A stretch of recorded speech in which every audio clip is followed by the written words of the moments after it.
Halo sob, di video ini kita akan bahas mengenai frekuensi harapan. Frekuensi itu adalah banyaknya, kemudian harapan ya harapan. Kalau mau lengkapnya nanti frekuensi harapan adalah banyaknya kemunculan yang diharapkan pada suatu kejadian dengan berkali-kali melakukan percobaan. Nah, untuk lebih jelasnya sebelum kita masuk ke konsep frekuensi harapan, kita bahas dulu mengenai hubungan antara peluang empirik dan peluang teoretik. Di video sebelumnya kita udah bahas mengenai peluang empirik dan peluang teoretik. Bagi sobat yang belum nonton bisa ditonton dulu biar nggak bingung. Kalau bisa kita review sejenak nanti berkaitan dengan peluang empirik dan peluang teoretik adalah kalau peluang empirik atau frekuensi relatif kan rumusnya adalah NA dibagi M, dengan M adalah banyak percobaan. Sementara untuk peluang teoretik atau peluang klasik adalah NA dibagi NS. NA adalah banyak kejadian, sama ini ya, NA banyak kejadian, ini juga NA banyak kejadian. Sementara ini NS adalah ruang sampel. Misalkan ada kasus seperti ini. Ini adalah kasus untuk peluang empirik ya. Pada percobaan pelemparan sebuah dadu sebanyak 30 kali, berarti kasus pertama ini M-nya adalah 30, diperoleh bahwa mata dadu 1 muncul 4 kali, dadu 2 3 kali, dan seterusnya sampai dadu ke-6 muncul 6 kali. Nah, kasus yang kedua, jika dadu tersebut, sebuah dadu, dilemparnya sebanyak 120 kali, ternyata muncul mata dadu satunya ada 17 kali, dadu 2 ada 18 kali, dan seterusnya sampai dadu ke-6 muncul 22 kali. Nah, ini dua-duanya merupakan peluang empirik. Kalau kita tuliskan di dalam tabel seperti ini lengkapnya ya. Jadi, ini peluang empirik 30 percobaan, tadi kan munculnya 4 kali berarti 4 per 30 atau 0,13. Kemudian dadu 2 munculnya 3 kali berarti 3 per 30 atau 0,1 dan seterusnya.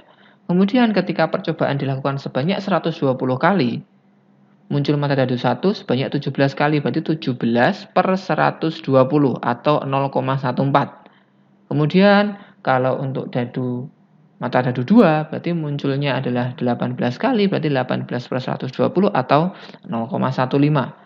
Nah, jika dibandingkan dengan peluang teoretiknya, peluang teoretik kan berarti NA dibagi NS. Mata dadu 1, NA-nya ya 1. NS-nya, ingat kalau untuk sebuah dadu NS-nya ada 6, berarti 1 per 6. Mata dadu 2 pun seperti itu. NA-nya ada 1, NS-nya 6 seperenam atau 0,17. 0,17 semua ya. Dari mata dadu 1 sampai mata dadu 6. Nah, kalau kita cermati, biar nanti kita bisa menyimpulkan hubungannya seperti apa.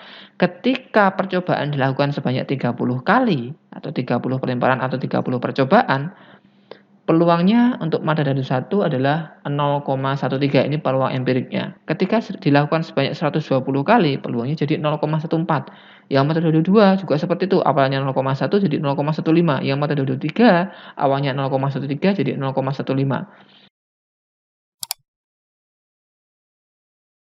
Untuk mata dadu 5, yang awalnya ketika dilempar 30 kali itu adalah 7 per 30 atau 0,23, ketika dilempar 120 kali turun ya. Tadi ini naik, sini turun jadi 0,19. Nah, kalau kita cermati ternyata nilainya semakin mendekati nih 0,17, 0,17. Artinya apa? Jadi hubungan antara peluang empirik dan peluang teoretik adalah ketika percobaan itu dilakukan semakin banyak, maka nanti nilai peluang empiriknya akan semakin mendekati nilai peluang teoretik.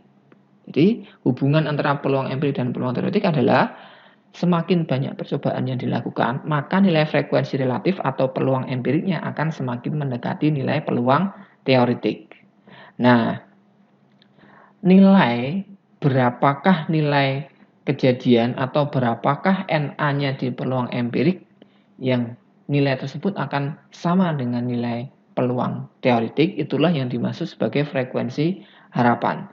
Jadi harapan banyaknya percobaan yang muncul ketika dilakukan beberapa kali percobaan itulah yang disebut sebagai frekuensi harapan. Nah, nanti rumusnya adalah FH ya. Untuk frekuensi harapan simbolnya adalah FH, yaitu kalau misalkan kejadiannya A, FHA adalah N kali peluang A atau N kali NA dibagi NS. Dalam kasus tadi, dalam kasus pelemparan sebuah dadu tadi, peluang teoretiknya kalau sebuah dadu kan seperenam semua ya, mata dadu 1 seperenam, mata dadu 2 juga seperenam atau 0,17 semua. Nah, kemudian Kalau dilakukan 30 kali percobaan, peluang empiriknya tadi kan 4/30 atau 0,13 dan seterusnya. Nah, berapakah nilai munculnya mata dadu 1 ketika dilempar 30 kali, biar nilainya sama dengan peluang teoretiknya. Nah, itulah nanti yang disebut sebagai frekuensi harapan. Jadi kita ngitungnya ya berarti nanti 1,6 dikalikan 30. Jadi hasilnya adalah 5. Semuanya 5 nih. Jadi semakin mendekati 5. Harapannya adalah nilainya 5. Harapan munculnya mata dadu 1 adalah 5. Harapan munculnya mata dadu 2 adalah 5 juga. Mata dadu 3 adalah 5 juga dan seterusnya. Kalau dilimparnya 120 kali ya berarti 120 dikali 1/6 yaitu 20. Jadi muncul mata dadu 1 harapannya adalah 20, mata dadu 2 juga harapannya 20 dan seterusnya.